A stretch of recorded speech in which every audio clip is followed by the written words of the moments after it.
ವೆಂಕಟಪ್ಪ ನಾಯಕರಿ. ಇವರ ಮಗನಾದ ರಾಜವೇಣುಗೋಪಾಲ ನಾಯಕರಿಗೆ ಆಶೀರ್ವಾದ ಮಾಡಬೇಕ್ರಿ. ನಿಮ್ಮ ಸೇವೆಗೆಂದು ಹಗಲಿರುಳು ದುಡಿದು ರಾಜ ವೆಂಕಟಪ್ಪ ನಾಯಕರು ಸ್ವರ್ಗ ಸೇರ್ಯಾರಿ.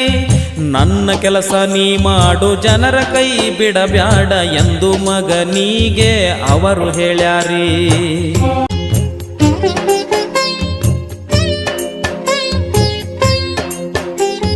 ಸುರಪುರ ಅಭಿವೃದ್ಧಿ ಮಾಡೇ ಮಾಡುವೆ ಎಂದು ಕನಸು ಕಂಡ ಕನಸುಗಾರರಿ. ತಂದೆ ಕಂಡ ಕನಸು ಕನಸಾಗೆ ಉಳಿಬರದೆಂದು ಮಗ ಮನಸ್ಸು ಮಾಡಿ ನಿಂತಾನ್ರಿ. ತಂದೆ ಮಾಡಿದ ಕೆಲಸ ನಾನು ಮಾಡುವೆ ಎಂದು ಜನರಿಗೆ ಇವರು ಹೇಳಿಬಿಟ್ಟಾರಿ. ಸುಳ್ಳಿನ ಜಗದಲ್ಲಿ ಸತ್ಯಕ್ಕೆ ಜಯವಿದೆ ಎಂದು ಮತ್ತೊಮ್ಮೆ ಸಾಬೀತು ಮಾಡೋಣ್ರಿ. ಬಹುಮತದಿಂದ ಇವರನ್ನು ಆರಿಸಿ ತರೋಣ್ರಿ. ನೇರ ಮಾತಿನ ಶೂರ ನಿಷ್ಠೆ ದಾರಿಯಲ್ಲಿ ನಡೆದು ಬಂದ ರಾಜ ವೆಂಕಟಪ್ಪ ನಾಯಕರಿ.